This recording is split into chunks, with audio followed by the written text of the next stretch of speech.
Hey everyone, and welcome back to the Deep Dive. Today we're going to be going deep into Rich Dad, Poor Dad by Robert Kiyosaki. Ooh, yeah. It's it's a personal finance classic and that kind of challenges the conventional wisdom about money and wealth building. Right. We've got a copy right here, and we're excited to break down the key insights. Yeah. See what makes this book tick. You know, it's interesting how this book, Yeah. published back in 1997, Mm-hmm. still resonates so strongly today. Mm-hmm. It really struck a chord with people looking for a different Yeah. perspective on how to achieve financial success. Yeah, it definitely throws that traditional go to school, get a job, save money advice right out the window. It's out the window. One of the most thought-provoking ideas, I think, is Yeah. the concept of the two dads, rich dad and poor dad. Mm-hmm. It's not about being born wealthy, but about adopting a different mindset. Exactly. Kiyosaki contrasts the advice he received from his highly educated but financially struggling father, his poor dad, with the wisdom that he gained from his friend's father, Right. the wealthy entrepreneur, his rich dad.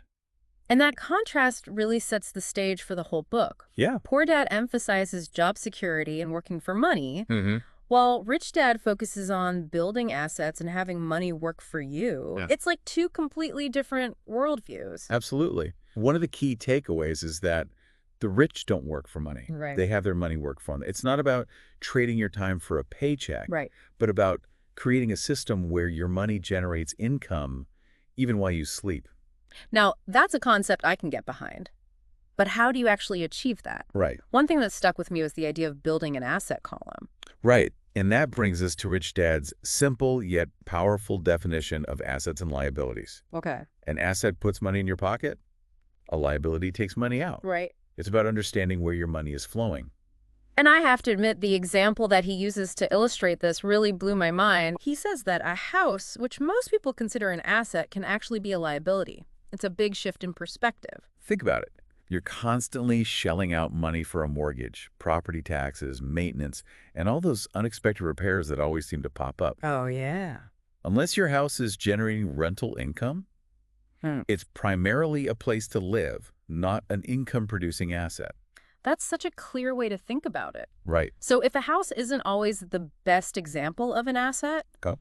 what are some examples of things that would fall into that asset column? Well, Rich Dad emphasizes things like businesses that generate income, stocks, bonds, and even intellectual property that can generate royalties. Okay. It's about owning things that put money in your pocket, not just things that look nice or provide shelter.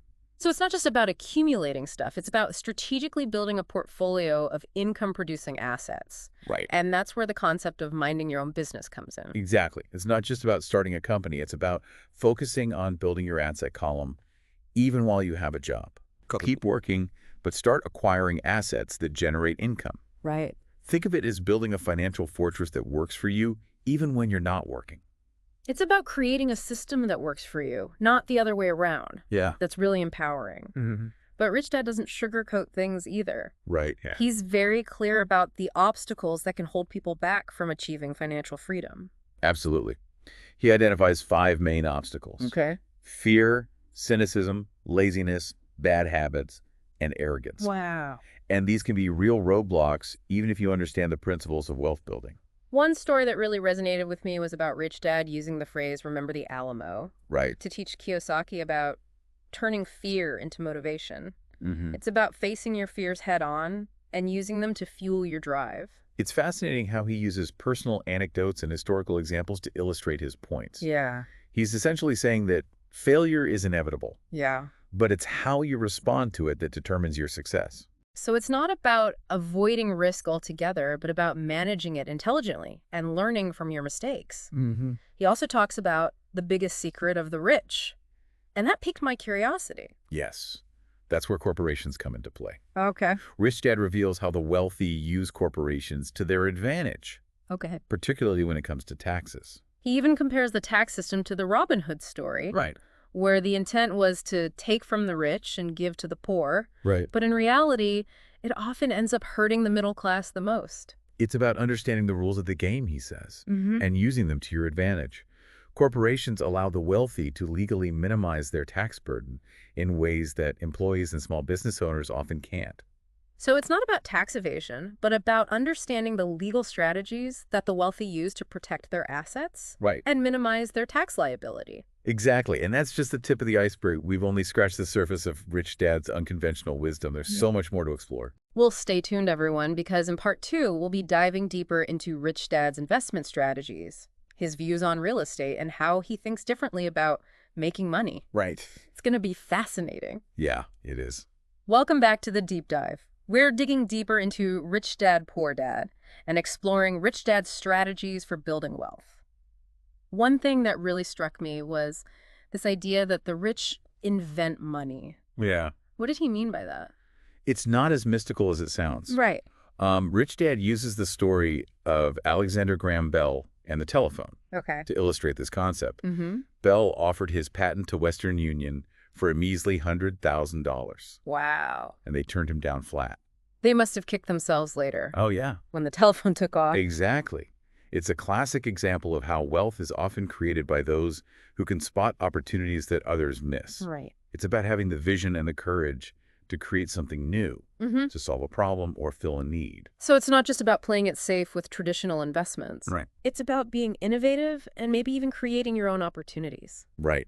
And that often involves taking calculated risks. Remember, Rich Dad says often in the real world, it's not the smart who get ahead, but the bold. He also stresses the importance of being a lifelong learner.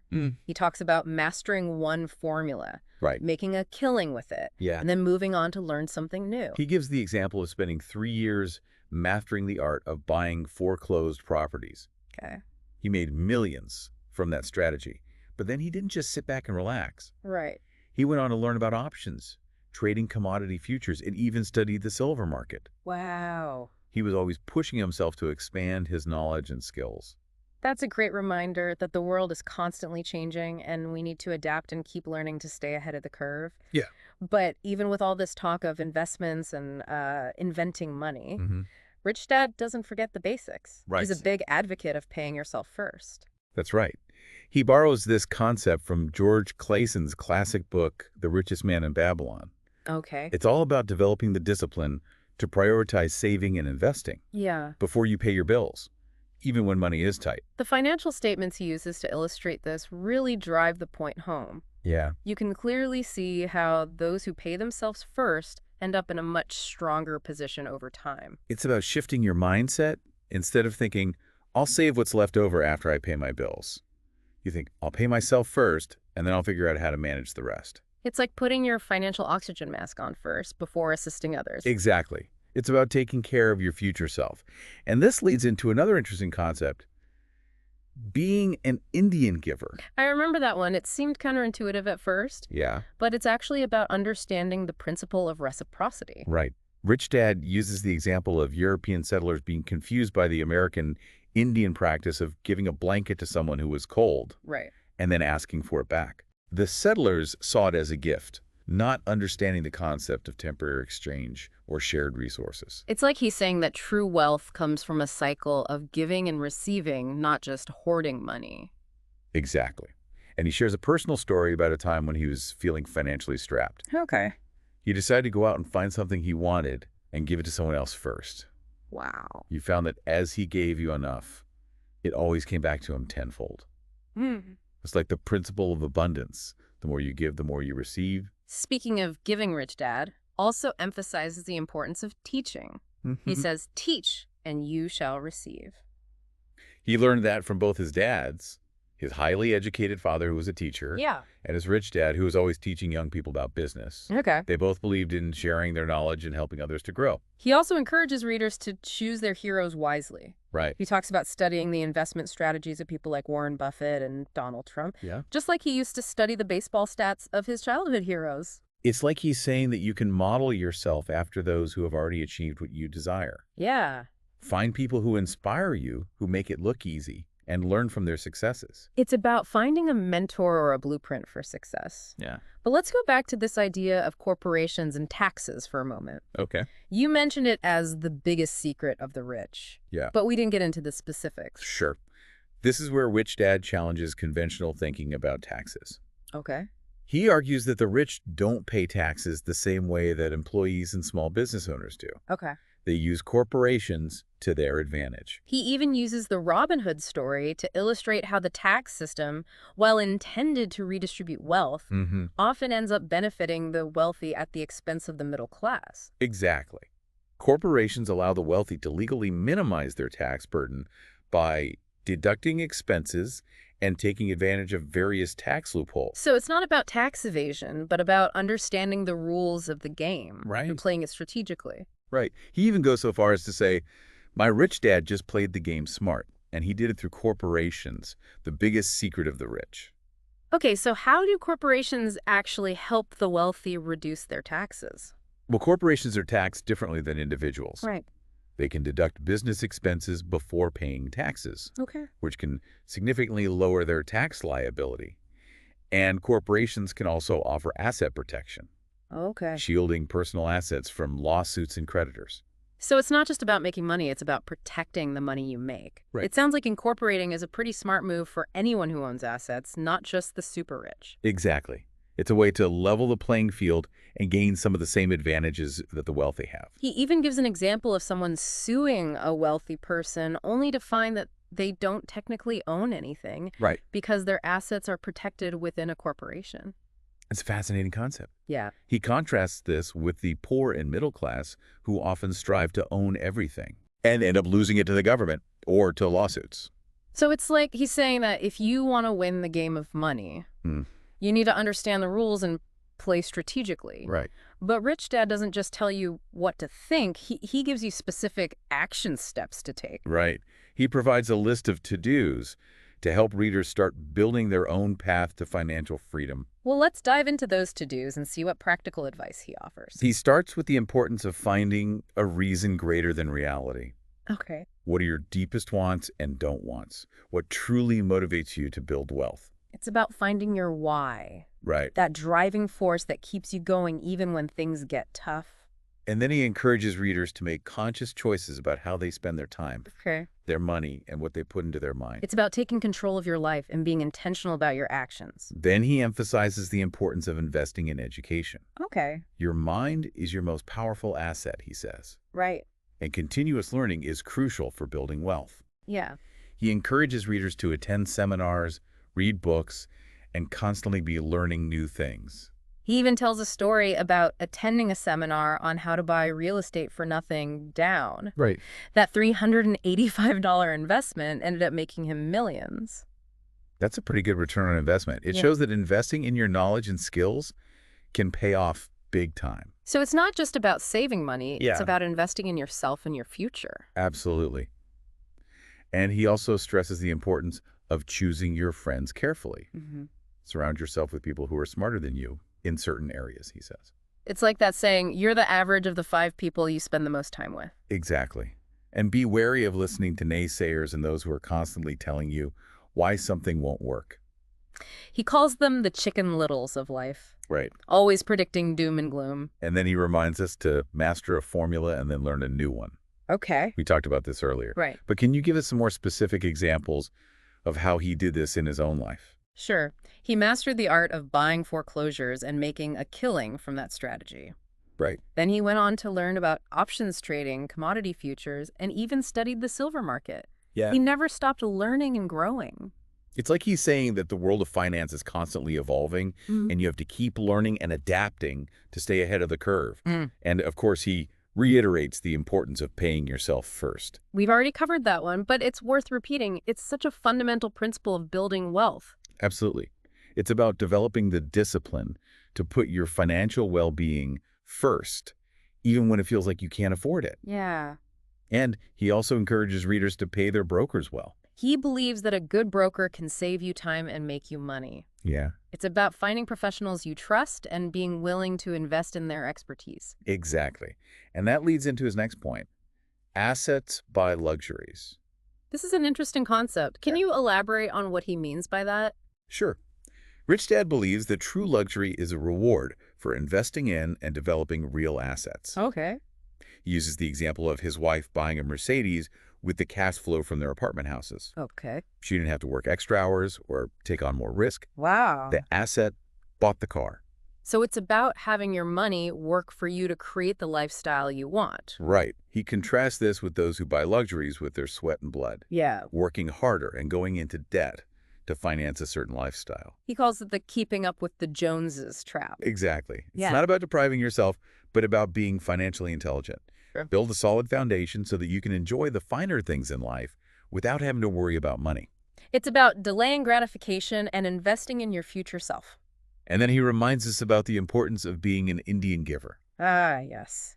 The principle of reciprocity. Rich Dad encourages readers to be generous with their time, their money, and their knowledge. He believes that the more you give, the more you receive. And he also emphasizes the importance of teaching and sharing what you know with others. Exactly. Teach and you shall receive, he says. It's about using your wealth and knowledge to make a positive impact on the world. And his final to-do is to choose your heroes wisely. Find people who inspire you and model yourself after their successes. It's like having a mental blueprint for success, a guide to help you navigate the path to financial freedom. Wow, we've covered a lot of ground here. We have. Rich Dad's advice is definitely unconventional, but it's also incredibly empowering. What's fascinating about Rich Dad, Poor Dad is that it's not just a book about money. Right. It's a book about life. Yeah. It's about taking control of your finances, your destiny, and creating the future you want. But there's one more piece of the puzzle that we haven't explored yet. Okay. Rich Dad talks a lot about finding your path in life. Yeah. And that seems just as important as achieving financial success. You're right. It's not just about the money. It's about finding your purpose and living a fulfilling life. Stay tuned for part 3 of this deep dive, where we'll explore Rich Dad's unconventional views on education. Okay. And his advice for finding your path in life. So good. It's going to be a fascinating journey. Welcome back to the deep dive. As we wrap up our exploration of Rich Dad, Poor Dad, we're kind of shifting gears to a topic that Rich Dad felt was incredibly important. Finding your path in life. Yeah. It's not just about financial freedom. Right. It's about living a life that's aligned with your purpose and values. You know, it's interesting how Kiyosaki doesn't just focus on financial education. Right. He recognizes that true wealth encompasses so much more than just money. Yeah. It's about finding fulfillment and meaning in what you do. He even dedicates a whole section in the book to this, titled Final Thoughts. Yeah. He emphasizes that finding your path is even more important than your profession, your income, or any of your achievements. Exactly. He even goes so far as to say that your path is not defined by your job title, your salary, or even your successes and failures. It's about discovering what you're truly meant to do in this world. Yeah. What unique contribution you're here to make. But he also acknowledges that it's not always an easy journey to figure that out. Right. I mean, if there were a simple formula for finding your path, we'd all be living our dream lives right now. He actually admits that he doesn't have all the answers. Right. He says, so how does one find their path in life? My answer is, I wish I knew. That's refreshing honesty. But even though he doesn't have a step-by-step guide, he does share some valuable insights from his own experience. He talks about the importance of trusting your intuition, your gut feelings, even when they go against conventional wisdom or the advice of well-meaning people. I remember he felt a sense of unease when his poor dad encouraged him to go back to school, get higher degrees, and find a secure government job. Yeah. His heart just wasn't in it. Yeah. He knew deep down that there was something more out there for him. And that's a powerful message for all of us. Yeah. Don't be afraid to question the traditional path, to explore different options, and to trust that inner voice that's guiding you. Right. It might lead you to unexpected places, but it will be a journey worth taking. He also challenges the limitations of traditional education. Right. He argues that it often focuses on preparing people for jobs rather than for finding their true purpose. He shares a heartbreaking story about a friend who was a brilliant surgeon, but absolutely hated his job. Oh, wow. The friend tragically died of a heart attack before his daughter even graduated from college. No. It's a stark reminder that financial success doesn't always equal fulfillment. It's a sobering thought. Yeah. Money can buy a lot of things, but it can't buy happiness or a sense of purpose. Exactly. And Rich Dad encourages readers to look beyond traditional education and to embrace alternative ways of learning and growing. Okay. He talks about attending personal development seminars that rekindled his love of learning. He even shares how attending a seminar on how to buy real estate with no money down ended up making him millions. That's a pretty good return on a $385 investment. It shows that sometimes the most valuable lessons are learned outside the classroom. Right. It's about investing in yourself and seeking out experiences that will help you grow and evolve. It's not just about acquiring knowledge, it's about having those aha moments. Right. Those shifts in perspective that change the way you see the world and your place in it. He even compares the process of finding your path to Alice's journey in Alice in Wonderland. Okay. She comes to a fork in the road and has to choose which path to take with no idea where either one will lead. It's a great analogy for the uncertainty and the choices we all face in life. And just like Alice, we have to make those choices based on our own intuition, our values, and our sense of what feels right. There's no right or wrong answer. It's about choosing the path that resonates with you. He also talks about the importance of being flexible and adaptable, because sometimes the path you choose might take unexpected turns. He tells a great story about two water carriers. Ed? Ed works tirelessly hauling buckets of water back and forth. Bill, on the other hand, disappears for a while and then returns with a pipeline that delivers water more efficiently and at a lower cost. It's a brilliant analogy for the importance of innovation and thinking outside the box. It's a reminder that there's always a better way. And sometimes you have to step back, reassess your approach, and find a more creative solution. So what does this all mean for our listeners? How can we apply Rich Dad's wisdom to our own lives? I think it starts with asking ourselves some tough questions. Okay. What are our core values? What are we passionate about? What kind of impact do we want to make on the world? He even suggests asking yourself, what is the gift you give back to life? It's about connecting with your purpose, that unique something that you bring to the table. He also encourages readers to trust their intuition and to be open to new experiences. Don't be afraid to step outside of your comfort zone, he says. Right. Take classes, go to seminars, read books, and connect with people who are doing inspiring things. It's about being a lifelong learner, constantly expanding your horizons and seeking out new opportunities for growth. And most importantly, don't give up on your dreams. Yeah. Even when it feels scary or uncertain, have the courage to pursue what sets your soul on fire. He says it's not the smart who get ahead, but the bold. And remember, the journey is just as important as the destination. Embrace the challenges, learn from your mistakes, and enjoy the ride. Well, that brings us to the end of our deep dive into Rich Dad, Poor Dad. It does. We've covered a lot of ground, from the basics of assets and liabilities to the importance of finding your path in life. I hope you found this exploration of Robert Kiyosaki's unconventional wisdom as thought-provoking and inspiring as we have. If there's one key takeaway from this book, it's that financial freedom and a fulfilling life are within your reach. It's not about how much money you make. It's about how you manage your money, your mindset, and your choices. So go out there, be bold, take action, and start creating the life of your dreams. Yes. The journey is just beginning. Thanks for joining us on the deep dive. Yes, thanks, everyone. We'll see you next time for another deep dive into a fascinating topic. See ya. Until then, keep learning, keep growing, and keep exploring.